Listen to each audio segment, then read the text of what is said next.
Okay, take two. Hello, everybody, and welcome to the Writer's Room. I'm your host, Kat Rocha, the night editor, and joining me this evening is J.Ishiro Finney.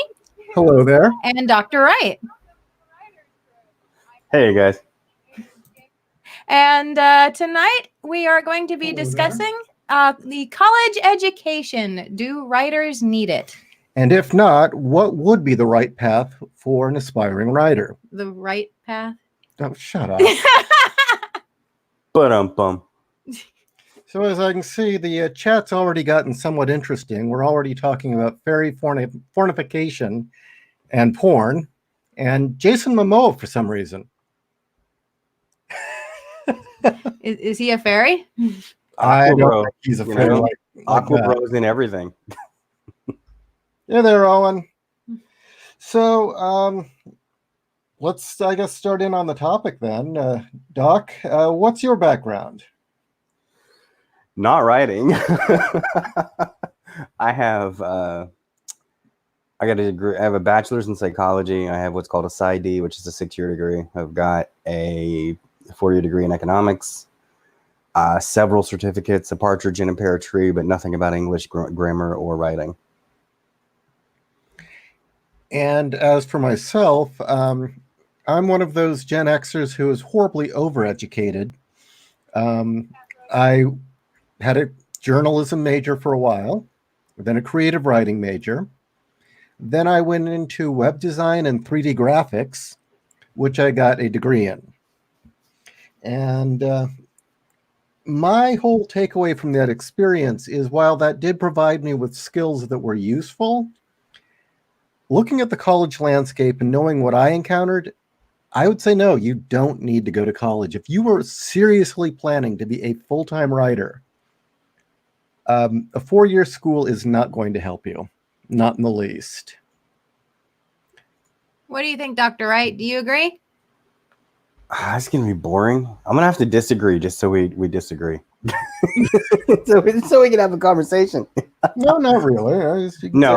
I agree with you, honestly, because I think it can help in certain cases. Like you said, I think it's going to give you valuable skills. I think maybe if you're writing like nonfiction dissertation or some sort of like academic paper or something that obviously being in that field or trying to understanding how to teach is going to help. But I mean, I remember when I was getting into writing and I wanted to kind of like take a crash course into it. And I read about a lot of different authors and what they thought about it. You know, there's always that question in the FAQs, right? Like, you know, how do you become a writer? And a lot of them had the same answer. They're like, read until you're about to burst at the seams and then write something. And you've either got it or you don't. As far as that is actually extremely good advice. As far as the education goes, I will say that the journalism classes I took were very useful. I would say modern journalism classes will not provide you what I learned. In terms of writing copy, that was very valuable. In terms of story writing, not at all. And really, if you're looking to get some sort of degree to get a job for while you're writing, unless you've got something in mind like substitute teaching, a job that really will provide you the time to write, you're wasting your time. The creative writing classes I took, I went to San Francisco State, which is supposedly known for its writing programs, but I think one of its big bragging rights is Anne Rice graduated from their master's program. I did have 2 good teachers. I don't know how much I learned from them, but the vast majority of these classes focused on teaching you how to be a bad writer. It was all about postmodernist garbage, and they wanted to rewrite the canon, and there was anti-structure, and we had all these crazed feminists teaching the classes, and that they wanted everyone to write poetry instead. And you're not going to benefit from that. The only thing I can say I got from college was the massive amounts of literature classes that I chose to take, and that was by choice. And being well-read and well-versed in various literature was invaluable. Every writer should at least know the Greek myths, the Arthurian legends, Shakespeare, and the Bible if they want to understand literature and if they want to write effectively. Real quick to answer Momo Gio, he asks, how do you define education? Are we only speaking about a traditional college education or an education by experience? We are discussing the traditional college education, going to school. And the alternatives. Yes. And absolutely. What I was getting to with the literature classes is there's absolutely no reason that I couldn't have just done that myself on my free time. I shouldn't have had, I mean, having professors that understood the history and all that were valuable to some degree, but colleges these days are actually against teaching the kinds of things that you would need. The books that I recommended and the books that are in the canon are not taught anymore. And you would get a lot more out of watching stuff online. I mean, watching a Jordan Peterson video on the Bible would be far more valuable than any college course you took. Yeah, definitely. I mean, I don't know. I think experience, like I've always been told, and what I believe when it comes to writing is that you learn it like you do any skill. And what I mean by that is you become a better writer by writing. And usually you only really get better at writing whatever you're writing right then. Yeah. Well, let's real quick, let's go a little bit positive. Is there anything, I mean, I know Dr. Wright and Ishi, you both talked about it a little bit, but are there any takeaways that you did get from traditional academia that has helped in your writing, has helped to influence, or that you have turned to for improvement? Doc, go first. No, otherwise I'm going to hog this. I'm going to be the one talking. So, let's see. Yeah, I mean, let's see. I think I learned how to study, how to find what I need to find. When I want to, like we've talked about research before. And being in a college will teach you how to study, teach you how to research, teach you how to get into that, especially if you're into one of the sciences. And you're not just, somebody's just going to make up some bull crap, right? You want some actual, some evidence-based testing, some empirical, substantiary evidence and support. Then, I know how to find it, right? And obviously now you can just Google it to some extent, but it's better to have, actual academic papers and that kind of thing. Take a look at it, come up with your own conclusion. I mean, just the other day I wrote an article for Insider, and I was writing about Brendan Wayne, who is John Wayne's grandson. And he is actually playing one of the doubles that is in The Mandalorian. And it was kind of interesting because here's this guy that he's the Duke's grandson, right? Like you would think he would have, especially because all the nepotism going through Hollywood and business and everything today, you would think that he would have just an easy path. But he hasn't. He's always just been a double or a stunt guy or something. But he still loves it, right? And so what I read a lot about him, and I was able to put together that this guy just loves what he's doing. He just, that's his fire. That's his passion. That's his, that's the spark that, ignites his fire plug and gets his engine running. And I think, obviously, ours is writing, right? And that's what we want to get into. That's what we do. And to be able to, read everything about him and then put together like what he was really about, came out with a really beautiful article. I was like, okay, well, I get to see now that he's kind of living in his grandfather's memories in a way by creating his own on set with his kids. So for me to answer the question, what was positive about the experience? What did I gain? I will say that I was fortunate to get a couple literature teachers who really understood the literature and the theories, the theory behind it. And that was valuable. That's something that you can find on YouTube these days. Like I said, if it's the Bible, for instance, or the hero's journey, you'll get a lot out of Jordan Peterson, if not more, than what you would find in a college course. But I would suppose the other thing that I benefited from going to college. Yeah. Is this difficult, man? I saw a lot of finding out why things were so broken by watching how things were being taught. Okay. There was a real sense in academia that successful stories, the things that really built our civilization, were bad. That Shakespeare and Chaucer were bad and evil and needed to be abolished and forgotten. So, yeah, it's kind of a difficult call. It really is if you can find a good teacher or two. And then there's the School of Mystery Science Theater 3000. And I'm not kidding. Watch those episodes.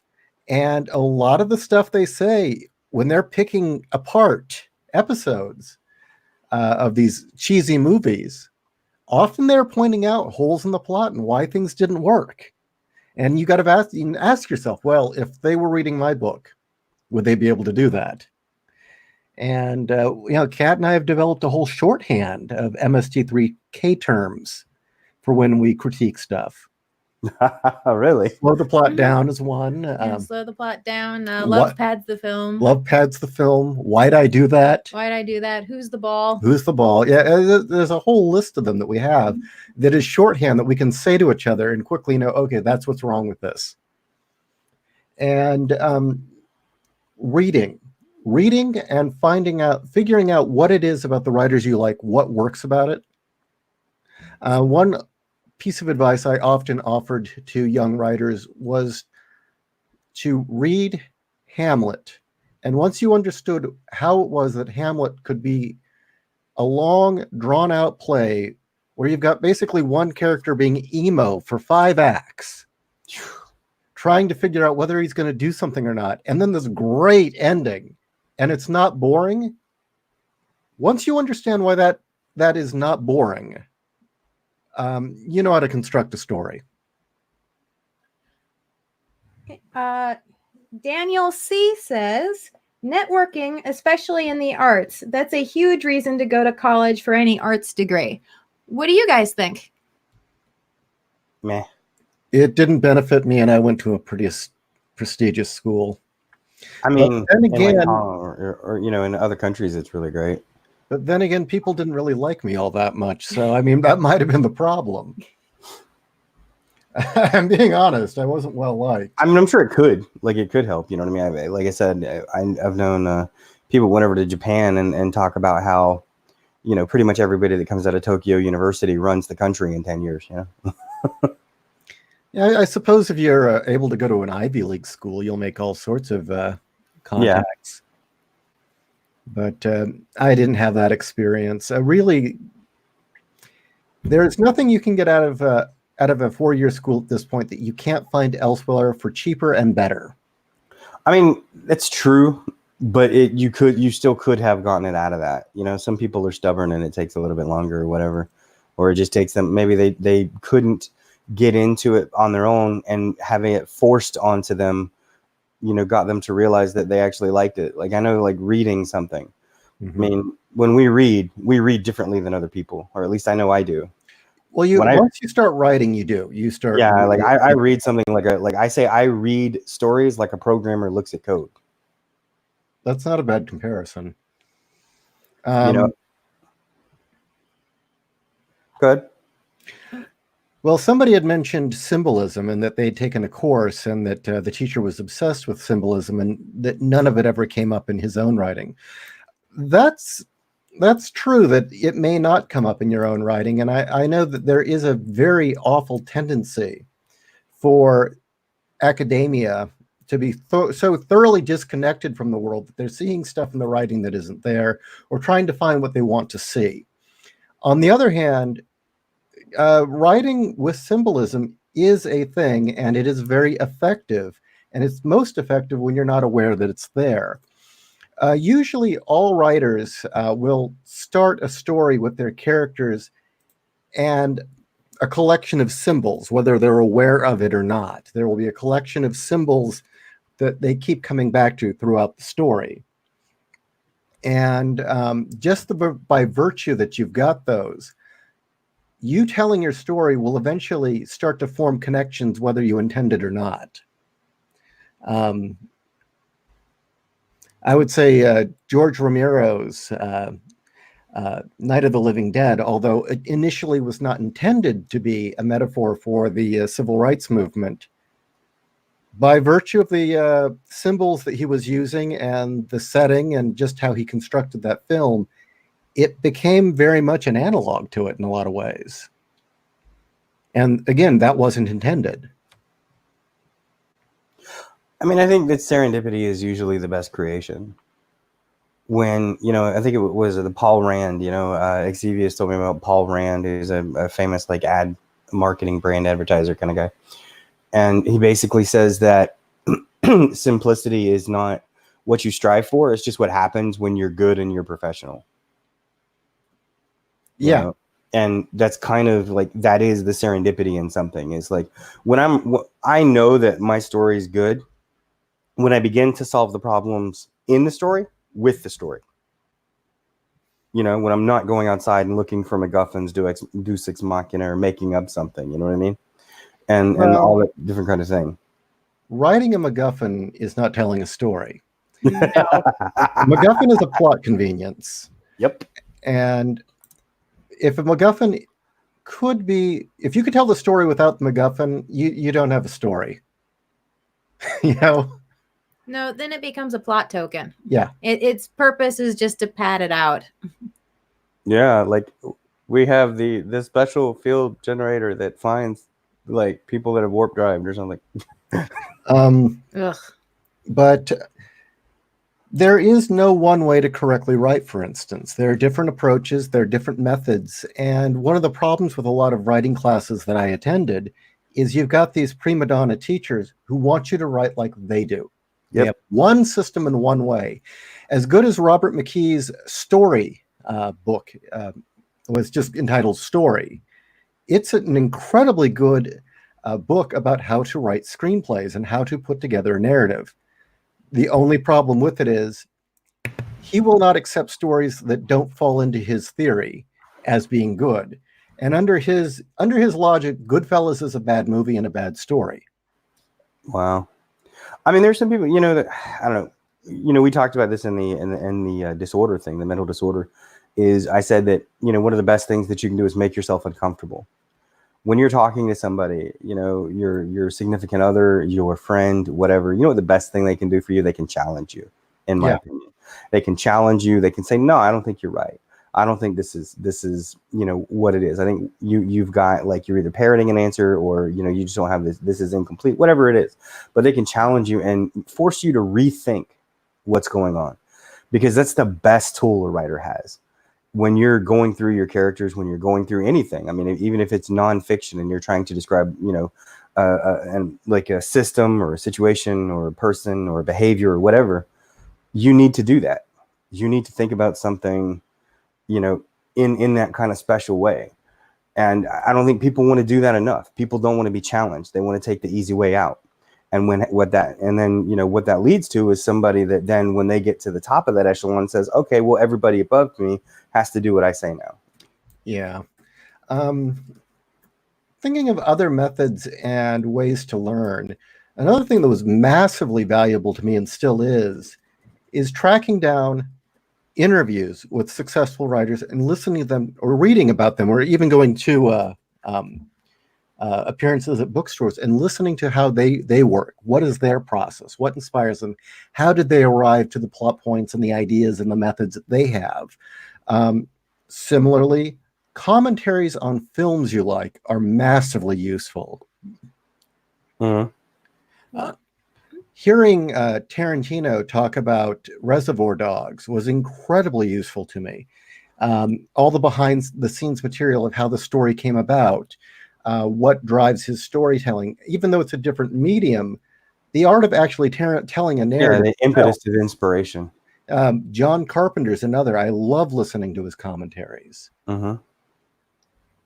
And with that, that's a great segue to another topic I wanted to discuss, and that is writers groups or writers circles, writers clubs, meeting a bunch of people where you write stuff every week and you share it with the group. Are these useful? If you can find a good one, it's gold. It's absolutely wonderful. You stay with them, you make long-term friends, you attend it, and you guys help each other out. Unfortunately, if you got a bad one, it's like a public stoning. But if you can endure that public stoning and come out of it and either know what in your story is good and what really does need to be changed, that's more power to you as well. I would say going to one of those as a young writer is going to be pretty rough. Because, I don't know. Like, I remember going to those a few times around here, and I got actually really good advice, but they didn't. It was almost like they didn't know really what to tell me, because they were trying to figure writing out as well, right? So they didn't really understand what the problem was. They just knew there was a problem. And sorry. go ahead. Another method is shows like these. People you trust, people that you've read their work and you like, or you feel that they have interesting and valuable information. And if they pay attention to the chat and answer your questions, I mean, Q&A shows where you can just directly ask somebody that you like the writing of, well, how did you do this? Is massively useful, incredibly useful. Yeah, but most of those aren't that. Most of those are just like, I don't know, they're like circle jerks. It's just validation. They most certainly can be. So somebody here did ask about portraying phobias in their characters. You've got the psych degree. You want to try? I've got my methods, but go ahead. I mean, it's just going to depend on what the phobia is in some circumstance. But I mean, writing about phobia in general, phobia is a mixture of a lot of things. I mean, it's a cocktail. I mean, you're going to have a chemical cocktail. The biggest thing that you can do when you're writing, though, is you want to show it, not tell it, right? So, I mean, the thing you want to do is like, what makes you, like, a phobia is a fear. It's an unnatural, it's a rational fear. It's something that, you may not even, you're like, man, I shouldn't be afraid of that, but I am. I see that and it just kills me. You get anxiety, dread, you can't move. It's, what kind of phobia do you have? I mean, there's different kinds, right? Maybe it paralyzes you on the spot. Maybe it makes you run. Maybe it just freaks you out. You can't stop thinking. What kind of, what is it? Okay. The first thing you got to do is nail down exactly what it does to the character, and then start working on, all right, how's my character going to exhibit this in a way that's, relatable, that's got verisimilitude to the audience, to the reader. Because that's what our job is, right? Mm-hmm. Is explaining these things to the reader so that they can feel it. Knowing how depicting things like phobias or mental illness can very easily go off the rails or tip the goofy meter. You having studied this, what's your suggestion for not having it go in that direction? The problem is most people don't even know what they're looking at anyway, honestly. They think it's wrong. I heard somebody today, there's a question like, what do you call somebody that can say stuff about somebody else but never accepts anything about themselves? And I'm like, usually that's a narcissist, because a narcissist is incapable of accepting, of self-reflection, of true self-reflection. And so did most people know that? No. Most people aren't going to go look up the DSM-5 or any other kind of diagnostic manual and figure out what's going on. If you want to know exactly what's happening with each phobia, I mean, there's, phobia is just a general case. There's a lot of them. And you would have to go through and find which one, find out all the characteristics and understand that and apply it to your character. And then you just then what you have to understand is, like, the way that we grow up, developmental psychology is kind of like a step. I always tell people that it's like imagine you've got when you're born, you have a bag of laundry, right? Like you just or at your developmental stage, you get like a basket of laundry, and you're going up 10 flights of stairs, but at each it's set, separated by 10 landings, and each landing you drop a little. you're dropping a little of yourself, and maybe you're, you know, adding some, you're changing. And so, and the reason why I'm saying that is because you change throughout time, and depending on how you change, you're going to react to a phobia differently. So somebody who, you know, two people who have the same phobia may react to it completely differently. Okay, portraying phobias. In my own experience, I find the best ways to go about it is, well, first of all, find people that do have that phobia. Again, the internet's a wonderful thing if you can find interviews, articles, videos about that, about such things.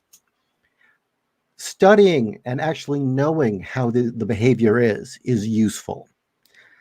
Second, you've got to really look inward.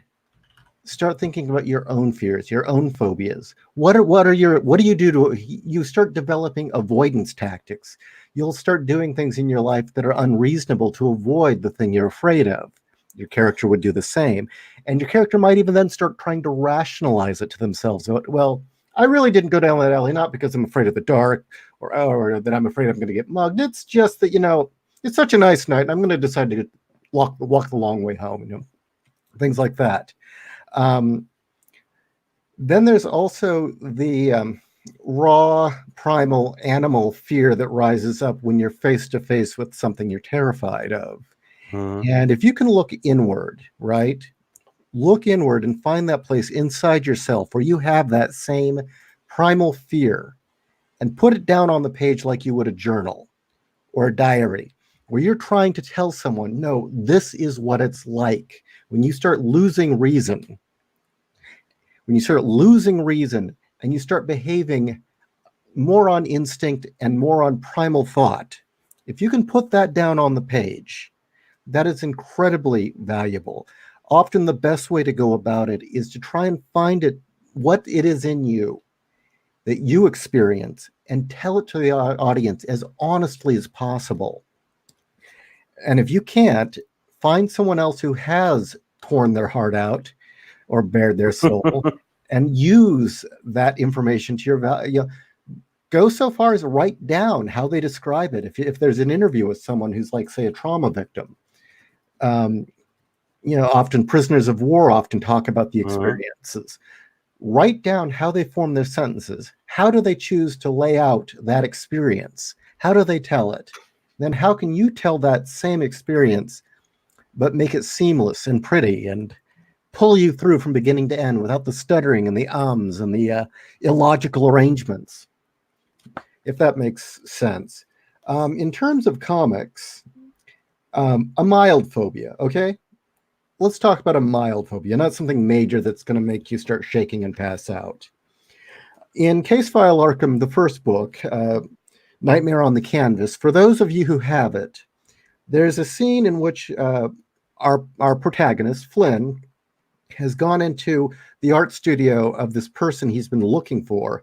And the studio seems abandoned at first, and then he goes into the main studio room, and there's this bizarre ritualistic arrangement of candles and sacred symbols. And there's this guy that the character recognizes, crucified with his guts torn out. And at first glance, you see all this visions of horror all over the page. And that is up to the artist. You got to have an artist who can match what you're trying to write if you're a comics writer. If your artist cannot portray that, I'm sorry, it doesn't matter how good you write, it's just not going to happen. Right? So in mine, the detective doesn't react. He sees this and he realizes it's disgusting, but he doesn't really react. He's been to war. It doesn't bother him. He's seen dead bodies. And then we zoom in on the dead guy's face and a roach crawls out of his mouth. And the narration, it wasn't Minot's face that slapped me back in. It wasn't Minot's face that slapped me back into reality. It was the bugs.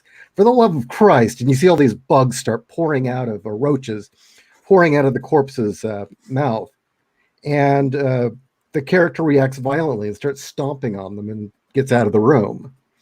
And then he sees that the trail of roaches is actually leading to someplace important. There you go. Sounds interesting.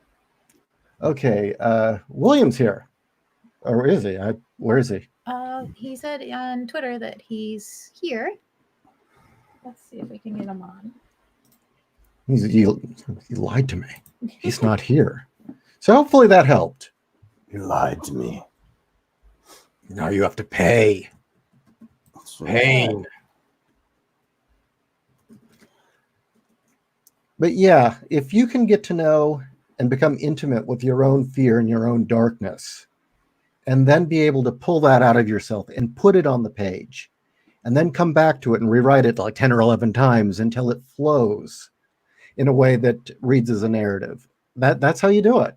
And if it's comics, sorry, it's primarily on the artist. You have to have an artist who can convey facial expression. Yeah. And body language. That is the only way you can do it. Yeah, you gotta have gesture. Yeah, and often getting reference for your artist. If you can find a good actor or even a real picture and say, I want this expression, all the better. Yeah, definitely. I mean, I don't know, like, again, for the whole idea of phobia, being afraid of something and the way that you react to it. I know for me, I mean, I've put myself into some really bad situations. You know, I've scuba dived underneath the water into a cave, seen a shark go by me, and then thought I knew where I was, and then come out and like had to guess because I couldn't remember, which way was the way out. Yeesh, were you scuba diving? Yeah, I was scuba diving off the coast of Florida, and went down. I was like, yeah, I'm gonna go in this cave, because I'm stupid. And went into the cave, and I was counting everything. They tell you, like, you go in there, you got to make sure to know where you are, mark it if you can. And I thought I had counted everything correctly. And then when I came out of this one crevice, I'm like, I saw this fin go right by me. I was like, oh crap. I mean, he didn't seem interested in me, but he was there. And then I turned to the left. I mean, right then it was like, I just wanted to crap myself, but that's going to attract them more than anything. So I was like, okay. Then I look over to the left, and what I, was expecting to see, I didn't see. And I just had to guess how to get out. Yeah, phobias, when they really hit you, the reaction is you behave illogically. You lose reason. And that's the thing to keep in mind. Well, the battle is stepping back into reality. The phobia doesn't make you lose reason. It just really intensifies it. It causes a particular biochemical reaction that makes you think you're out of control. You're not. You can control yourself, and there are people that develop mechanisms to be able to force themselves back under control. But it is not easy. So Owen Lister writes, maybe write a scene about a guy being tortured by having boiling hot chocolate being poured on him. I think that's a fetish, actually. What the hell? I love jumping into these conversations at random. Okay, and Will is here. Hey, William. Hey, guys. Sorry about that. Oh, no problem. No problem at all. I'm glad you made it. Welcome to the show. Glad And to be here. it is now your turn in the spotlight. Okay, bring it on. What are we talking about? Let's have him answer a few of the questions we already have. Yes. So we are discussing a college education. Do you need it to be a writer? So No. what is your experience? I think having a college education was the biggest obstacle to becoming a writer for me. I think it was the biggest waste of time and money and resources, and I think it made me a worse writer going to those classes and learning from university professors. Like, I came out worse, and it took me. I think it delayed the launch of my book by like a couple years almost. Really? How so? What, share with us your horror stories. Well, I learned so many bad techniques from college. I learned the sort of progressive way of doing things, and the way English is right now with colleges is it's mixed in with the social sciences. So my advisor was also the head of the women's studies department. Oh no. Yeah, so it was a mess, and I wouldn't recommend anybody go get an English degree ever. Yeesh. What did all of your writing assignments involve writing about periods? Yeah, pretty much. I had this one class that was it was really astonishing, like how political it was. It was advertised as British literature, but it was feminist British literature. Oh, I'm sorry. Basically, every single classic we had to go through and look at with this critical theory lens, where we dissect it from like feminist Marxist perspectives and ruin any enjoyment you could possibly have from these old books. And nothing is going to degrade your love of literature quite like listening to these professors. I agree. Hearing them shit all over these classics that you should be learning from, who, that have stood the test of time, that have such cultural significance. I had a similar experience when I took writing classes. If I hear another feminist poem about the wind and the trees and the rivers and her fucking period leaking out, I'll shoot myself. I know. We had reading like a bunch of Victorian literature or something. I mean, what the I don't know, something about feminists and wanting to write about stuff that comes out of their cooch. Okay. Really, it's a bizarre obsession. I don't know what it is. And you know what? There is something I do want to bring up, though, and we'll get back to William. One of the reasons I urge you all to read these classics, to read the canon, specifically, Shakespeare, the Bible, the Arthurian legends, and Greek myths, at minimum, at least those. I'd throw 1984 in there as well. These are all cultural reference points, and I think that's something we're losing, and that's been very difficult, is that these cultural reference points have stood the test of time, and they're scattered throughout the centuries in all forms of art. So if you're going to actually understand it and enjoy it, you're going to have to know what these references are in regard to. And just to show you what I mean, and a very simple one, is the one I always like to bring up, is one of the American myths, the Wizard of Oz. How much colloquialisms, things in our language come up that are because of that movie? Man Behind the Curtain. Yellow Brick Road. There's so many things, and you can throw those. You say the man behind the curtain in your writing.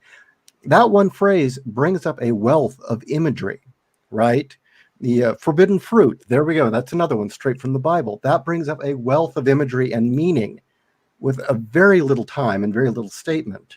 Another one that I like to bring up is these days, most young people have not seen Invasion of the Body Snatchers, but yet pod people, it means something that has wormed its way into our language. That's true.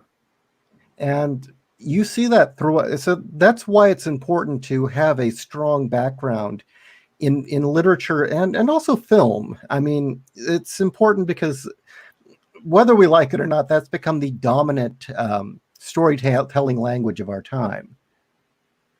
And so people are going to speak in film. Yeah, definitely. But do you need a college education for that? No, you just need a love of literature and film and discipline to actually sit down and read and watch them. And literature and film are things that you can learn by appreciating the medium. You don't need somebody with an overpaid, tenured salary telling you why the curtains are blue in Act 1, Scene 3 of no. It's a scam. So, going from there, William, what's your experience with writing groups or writing circles? Well, I usually get kicked out of them. Well, there's a story in that. Well, let me start with the first one I was in within university, and it was a mix between like a writing club and a book club. So we would read something and then we would write sort of our observations on it. And the one that really was the eye-opening moment for me was Catcher in the Rye, which is one of my favorite books of all time. And I kind of use it as a test for people.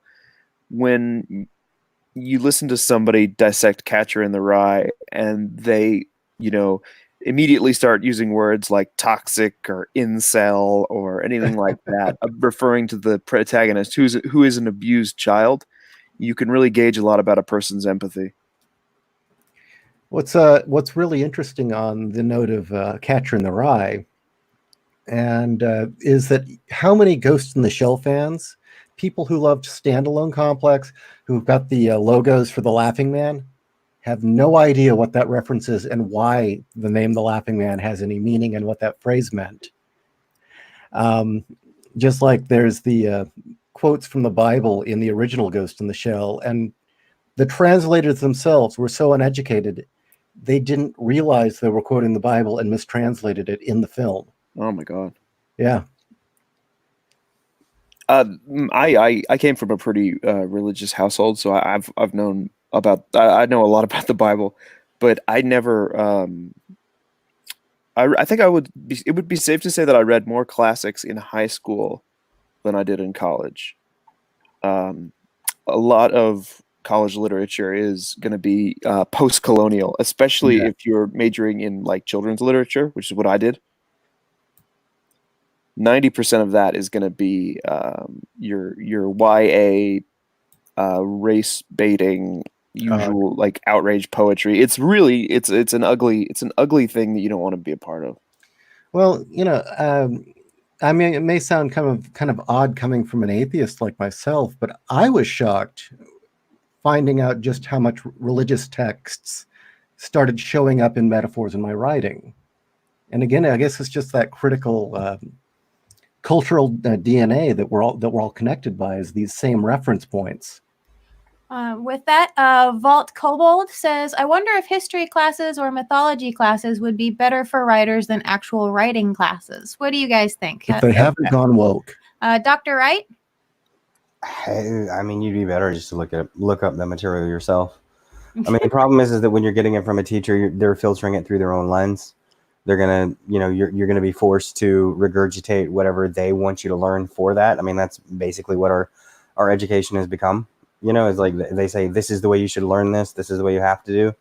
Whereas if you're just out in the open, kind of come on it, and come at it like at a library, you're learning it, from the wild. And so you're going to filter it through your own lens. And that's going to be better development for you, and you're going to understand it better.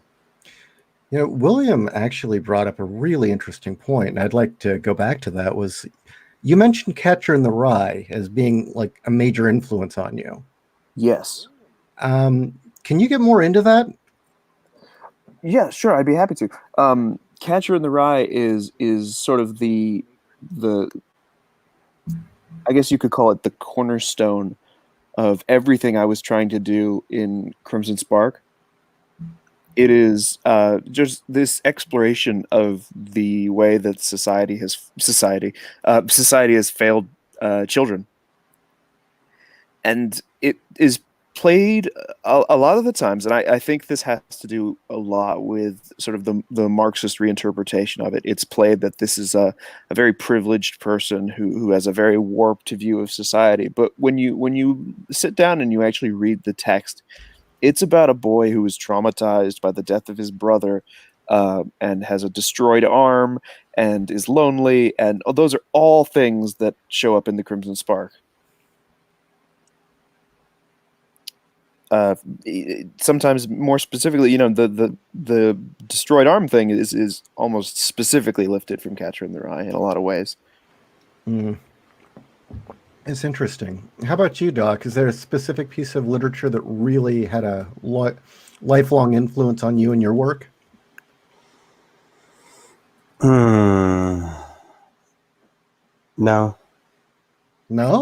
No. I don't know. I'm too transient. I've always had a problem focusing. And so you never read a book that really left a lasting impression that you found yourself going, well, how did it do this? And kind of change the way you look at things. I mean, maybe, but when I did, I don't like, that's what I'm saying is like, I look at what it does, not what it did. If you understand what I'm saying, like what I mean by that is that when I'm looking at when I read a book, I can't help anymore but to look at it and say, okay, this is, they're doing this because it performs this function, Mm-hmm. And so that doesn't stick with me. I don't get the emotional kind of, I guess, connection to it in a lot of cases that other people would, because all I'm seeing is sort of how they created that. And I don't know. I mean, I'm like I said, no. I mean, I just there's a lot of different. I mean, Shakespeare sonnets. I love those.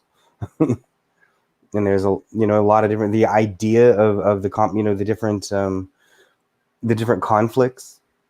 That always helps me. But an actual book that just stuck with me and resonated with me forever. No, I don't have one. I would say the one that affected me most. I mean, I've got a big list of books that affected my writing and my thinking. I mean, stylistically, it all goes back to William Gibson and Harlan Ellison, specifically Burning Chrome and The Deathbird. Burning Chrome, Neuromancer, and then Ellison's The Deathbird saga. But as far as a piece of literature that really changed my thinking on things and really just had a long-lasting effect on how I approach fiction, would have to be Anthony Burgess's A Clockwork Orange, which is vastly different than the movie. And just the way that he was able to portray a setting, but then at the same time, seed in all these higher concepts and messages and morals without it ever seeming blatant, and it all being told through the eyes of a villain, no less. That I would say was the number one influence on my writing, thematically. That's a good choice. How about film? Film. Let me think. Well, my favorite movies are all kind of strange. You're in good company. Yeah. I don't really enjoy watching like high art film for the most part. I like entertaining and engaging stuff that makes you like feel and root for the characters. Traditional sort of stuff. And my favorite movie of all time is The Matrix. And that whole hero's journey present in The Matrix, present in so much of the Western canon, is a treasure, and we should always keep that alive. What's interesting about The Matrix, too, is while on the surface, The Matrix is a very straight ahead, very simple sci-fi action film that's a lot of fun, the source code behind it that made that story work is just seeped in Gnosticism and mythology and fairy tales throughout. Yeah, and Christianity too.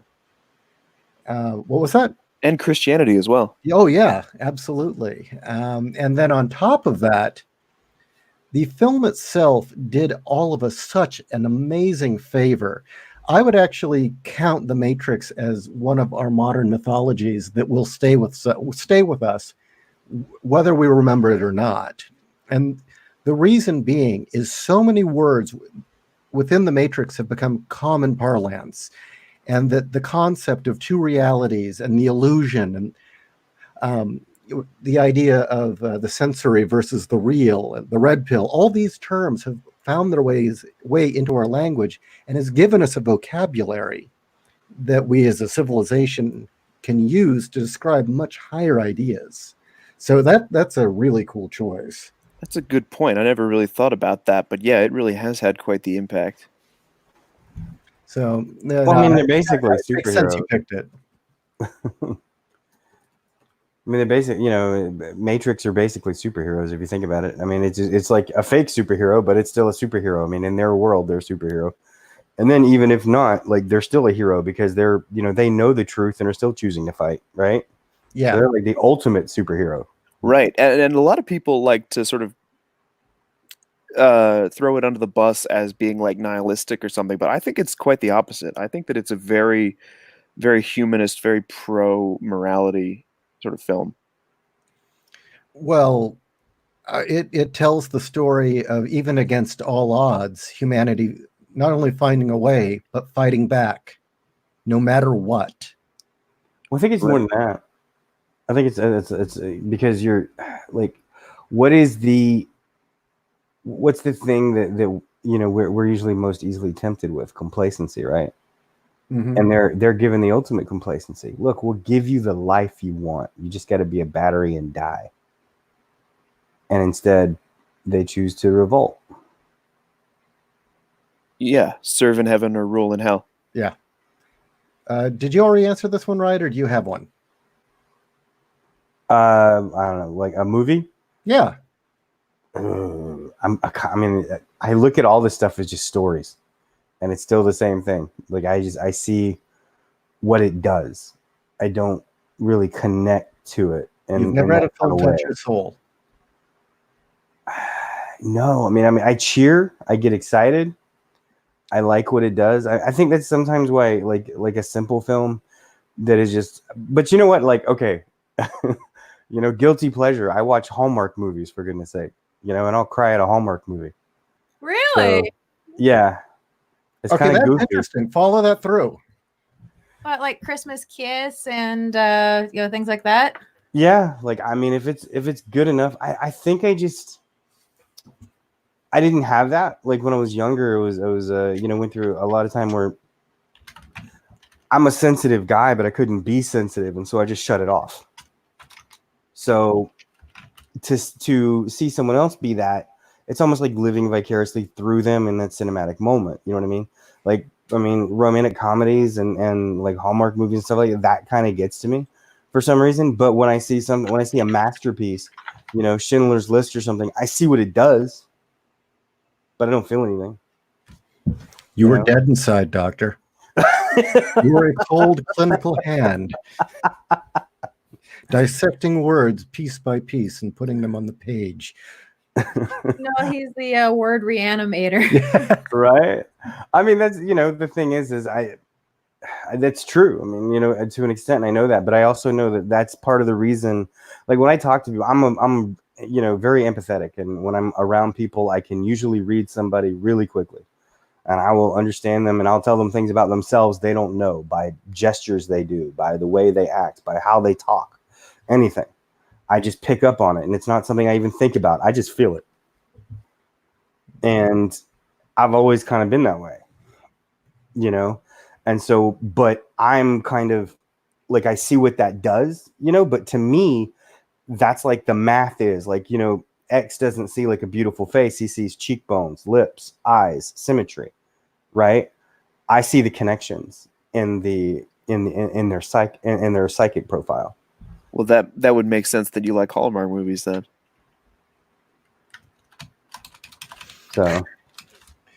So for my answer, it's a bit obscure, unfortunately, but Mamoru Oshii's Skycrawlers. Mamoru Oshii directed Ghost in the Shell and Innocence, among other things, but The Skycrawler is one of his lesser-known films. It's an existential war story set in kind of a diesel punk setting, in which peace has been achieved by having this perpetual war between children or teens that are genetically engineered to go out and fight these battles in fighter planes. And land is conquered, and the sides always push back and forth, but it's treated more like a sport and kind of entertainment to the peoples of these nations, but it maintains peace. But on a larger level, it's kind of a mulling the nature of existence and the idea of how it's so easy to fall into the idea of nihilism and futility, but then finding meaning beyond that despite all odds.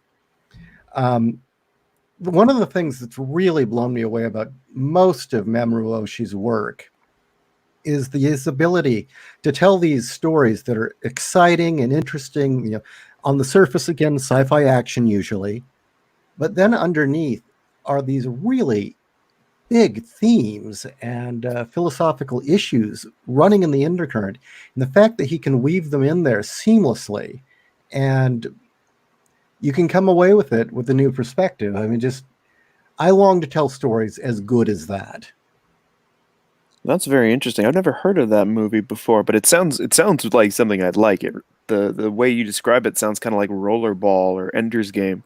You know what? Yeah, you nailed it. It is very much like a Rollerball type. What's the price of utopia is kind of the question in Rollerball, the original. Yeah, that's another favorite of mine for sure. And Skycrawlers it's a very similar feel, but it's in a very World War II-esque setting. Well, I think also it's got the same theme that Rollerball has, which is, there is no one person above all others. Yeah. And if there are, you got to knock them down. And yeah, and it's our main character, realizing that there is more, and his struggle with that. Brilliant film. I will say, you have to watch past the credits on that film. Yeah, it has it's two different stories depending on if you watch past the credits or not. And that was one of those things where we had the film for a couple of years, and it was just for some reason we didn't turn it off when the credits started rolling. We're not used to his films having any stinger. Having a stinger, yeah. I mean, he usually, it's at the end is the end, and most of the show was like that for sure. Yeah, and then you watch the whole thing through, and you get to the end of the credits, and you're like, "Dear God, the cycle has started again." Well, you spoiled it. No, I haven't. No. No, I haven't. I'm still gonna watch it. Is this animated? Yeah. Okay. I'll try and get a link for everyone. Cool. But I got it. I can get the link. But also, I would like to repeat to the audience: keep asking questions. I mean, that's one of the reasons we do this, is being able to give you guys feedback. And if we don't see it the first time around, just tweet it again, or post it again. I don't know. But that's one of the beauties of having the internet, is this sort of interaction has opened the door for this kind of thing. And that, you don't have to go to a college class and get stoned by a bunch of pretentious assholes and feminists because they didn't like your fantasy story. You're getting more education here than you'd get in a few years, Yeah, I complain a lot about the internet, but I have never been in an environment with this many writers that think like me, and I feel like I've improved exponentially because of it. I can agree. Same thing for me. Yeah, I mean, writing is, it's a difficult. I don't know. Writing is so fun for me, and it's a passion for me.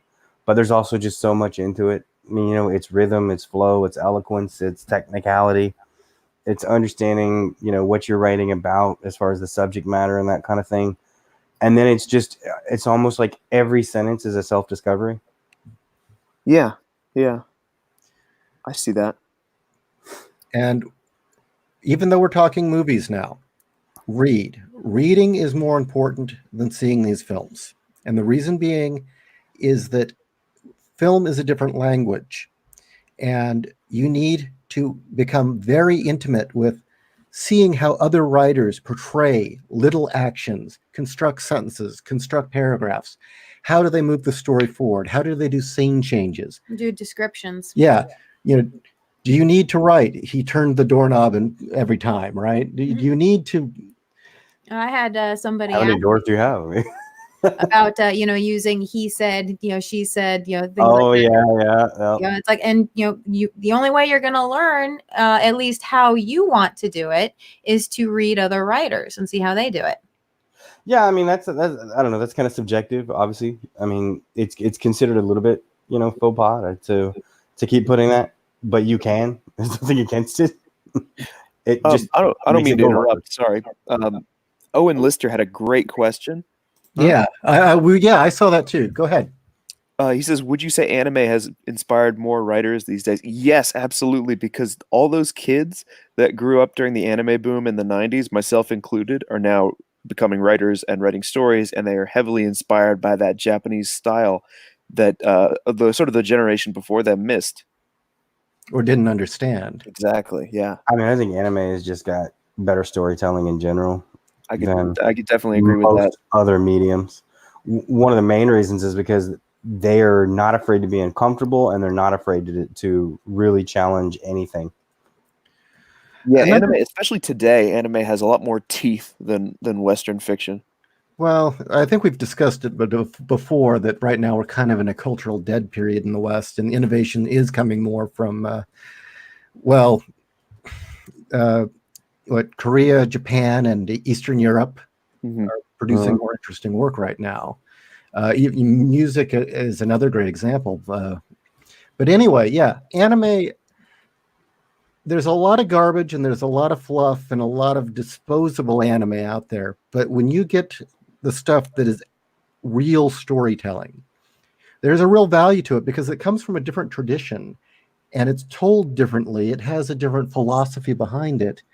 And I think as in the 90s, yeah, we looked to anime because that was an era in which films started getting really tame and very controlled, and we didn't want to hurt kids' feelings, and we had to care about the environment, and there were all these messages starting to be put in, and American media had gotten kind of defanged for a while, and then the Matrix showed up and kicked its ass. I mean, there was also the Tarantino boom as well, which was pretty edgy, but yeah, I think a lot of us turned to anime for a different kind of storytelling that was more satisfying. And that tradition comes out of, Kurosawa is a huge influence, as well as, believe it or not, the Ishiro Honda films of Godzilla's, although those films had a huge influence on how anime is made. We don't really see it, but there's a whole noir scene that rose up in the 50s that had a massive influence, the Yakuza cinema. And, we're getting J-horn now, too. Yeah, I think the influence that the East has on the West is prevalent not only in right now, but I think it was prevalent when the Wachowskis made The Matrix. I think it was prevalent when George Lucas made Star Wars. Okay, how much? Yeah, the number of direct visual references that the Wachowskis repeated from Ghost in the Shell in the Matrix film. Yeah, it's a love letter. And also, by the way, in Batman: The Dark Knight, that whole Hong Kong sequence, there are that whole Hong Kong sequence is shot like the first 5 minutes of Ghost in the Shell. That's down true. To cuts and angles. Yeah, so the influence is very much it's visible all over, and I think that it's had a positive effect, particularly right now on Western storytellers. I think the best writers right now are heavily inspired by anime and manga. They're not afraid to take their time and actually let a story unfold. It isn't this kind of J.J. Abrams instant gratification. Don't think about it too much, or else they're going to get bored. Put another explosion in. Yeah, McDonald's cinema is what I always called that. BGC, you're a cool guy. We need to talk. Yes, Psychopaths was amazing. That is another example of really, really deep storytelling that on the surface, it's an interesting, procedural mystery in the future, but beneath it, the subtext of the cultural issues, the questions of technology and the Japanese society, the philosophical questions about free will and truth, genius piece of work. Should you be able to be fat if you want to? Do you have to listen to the computer and eat this much food? Oh, have you seen it? Yeah. She's like, I don't care. I want to eat this anyway. No, seriously, the fat thing is real in Japan. You get taxed if you're overweight. You have to go in. Yeah, you are required by a law to go in at least once a year to get a physical, and they will weigh you. And if you have gained more than like 10 pounds, I think, you will be required to go in for monthly shamings with your doctor until you lose that weight, and you get taxed for it. Wow. I mean, that makes sense economically. Mm-hmm. Hey, Jason Black, you're mentioning the Matrix code is unapologetically straight from Ghost in the Shell. Yes, and what was Ghost in the Shell's biggest influence? William Gibson's Neuromancer.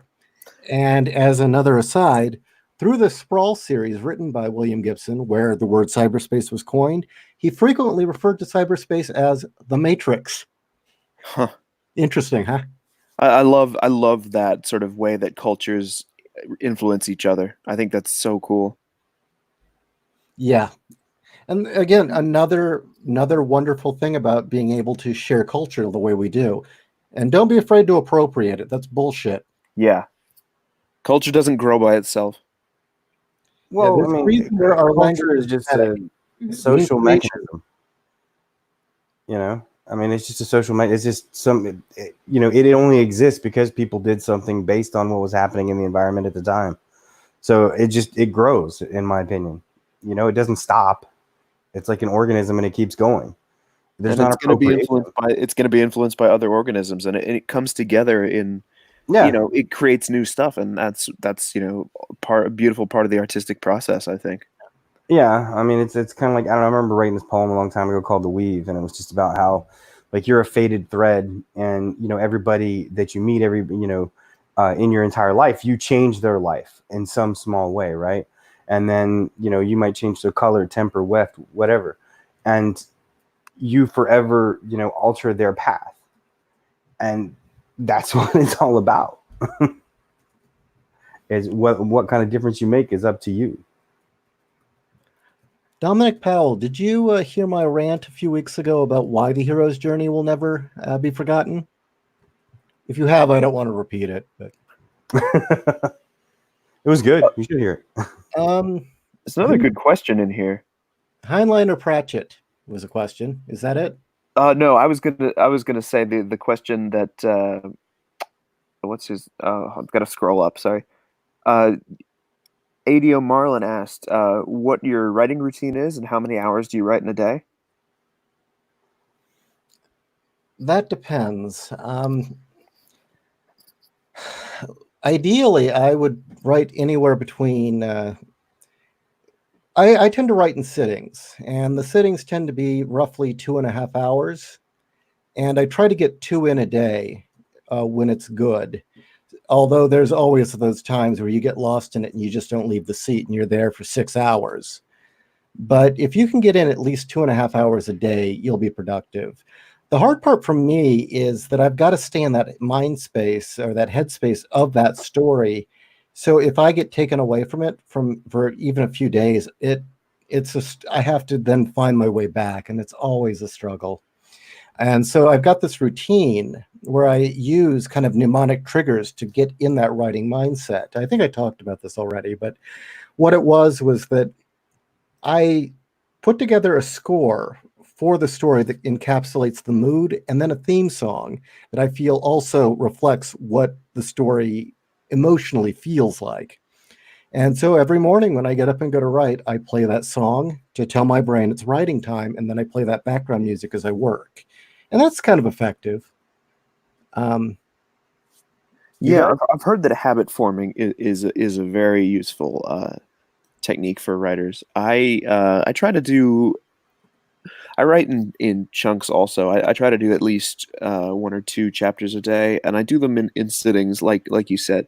I have different sort of habit triggers involving just like things that aren't related to writing, but just generally my brain associates with writing now, and some of them are music, so we have that in common. Yeah, it's a common process. Doc? I mean, I just try to write something creatively every day. Because I can't always get to my story. I'm not always in front of my computer, but I try to write something, even if I just like sit in a parking lot and write some prose, or like I said before, like poetry or something to that effect. I think you just have to keep the blade sharp. I was talking with NDMs with this guy, Brian Edward Hill, who does like films and comics and other stuff. And he and I were talking, and he said, sometimes I just make myself write a play. And I was like, why? And he said, because it's different. Like, you're confined as far as your locales and everything because of the way that you have to write it, because of, if you want it to actually be a play, then it has to be, simple to, you have to think about the infrastructure that it would take to put it on.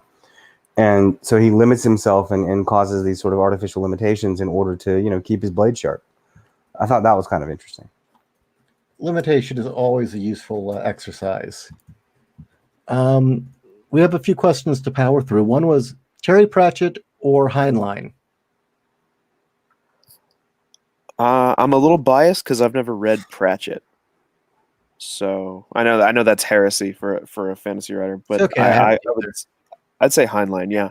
I've read Pratchett as much as I enjoyed his books. I think when he's on, and when he's not, he most definitely is not. So there's actually only 2 books of his that I enjoyed. For me, I've never read Pratchett. I don't know how he is stylistically. I find I think Heinlein's Douglas Adams. okay. Well, then probably stylistically he's probably better than Heinlein, but as far as storytelling is concerned, because Heinlein's writing style is very pulpy, very cut and dry. But on the other end of that, he wrote Starship Troopers, which was one of those books that changed my life and affected me lifelong. So I'd have to say Heinlein. Huh. That and his book, his story universe is pretty good too, except for the ending's just a kind of a joke, purposely. Oh yeah.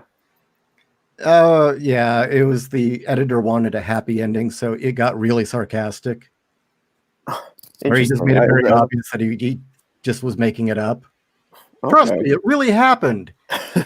Somehow this really happened. And amazingly, this also happened. Can you believe it? Stranger in a Strange Land is my favorite piece by Heinlein. You know, I need to read that. I haven't read it yet. It's pretty solid. Sorry? How come it's your favorite? I just like the. I think that it just resonated. It may have something to do with the fact that I read it before I read Starship Troopers, but it just resonated with me more. Huh. Yes, JC, Heinlein's strength is definitely dialogue.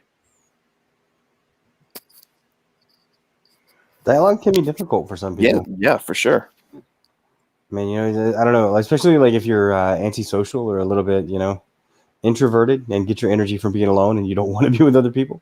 You just got, you know, if you haven't had that experience and push yourself into that, then you know, you don't know how people react to whatever in a kind of an intuitive way, right? Yeah. So it's good to read other writers that are really great at it and kind of get those nuances and understanding and the cadence and the beat. For sure. Jason Black asks, do you guys have a general rule for where the line is when using a trope? That is, when it becomes lame. When Kat says that's lame. That's my rule. that may wind up becoming my rule too, actually. Stuff. When it doesn't work. If there's a better way to do it, I don't do it. If it feels wrong, if you feel like it's forced or it's kind of cliche or it just reads dishonest. Yeah, I mean, if it's low-hanging fruit and convenient, you know, find another way to do it. It has to be either fun or interesting. Yeah. Yeah. Don't be afraid of tropes because they became tropes for a reason. For a reason, because they work. Okay. Let's see here. BGC says, I'm writing a protagonist with a cute. Okay, I'm gonna slaughter this. I'm sorry, Dr. Wright. Anhedonia. Sounds about right. There doesn't seem to be a lot of available research or reference besides my own experience. Any suggestions? Okay, let's find out what an ahedonia is. I've never heard of that before. I've heard of it, but it was a long time ago. Ability to feel pleasure. Oh, that's it. Vulcans. Yeah. Study Vulcans. Oh. I would suppose there's definitely people with that suffer from that condition. You know what? I'll have to think about it because I know I've read some stuff that comes from that angle. It's not coming to me right now, BGC. But I'll think about it over the week, and if I can remember what it was that I read that was very good at doing that, definitely I'll send that your way. Cute. There doesn't seem to be a lot available for research. And then the only other thing is, who was it? I think it was Dominic Powell. I think it was him who said he had not heard my rant on why the hero's journey will never go away. And so I'll try and keep it short since I already did it once. The difference between the reason the hero's journey exists is because it's one of the oldest questions. It roots back to one of the oldest questions of humanity. And that is, when does a boy become a man? And that hero's journey is symbolically these steps through to answer that question. And each culture needs to answer that question. Every culture knows when a girl is a woman, it's when she can conceive. And for the longest time, the woman's role, maid, mother, crone, defined your life in each step. And each step was defined by the ability to conceive. But that's not so for young men. When does a boy become a man? And that journey is usually those steps toward maturity. So yeah, that's never going to go away.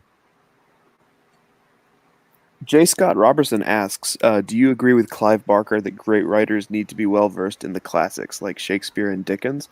Absolutely. I would say yes. And I would argue that great writers need to be well-versed in Clive Barker, too. Yeah, if you want to write horror, absolutely. But in general, he's a very good writer. I agree. I think we're winding down here. I try to keep these roughly about an hour.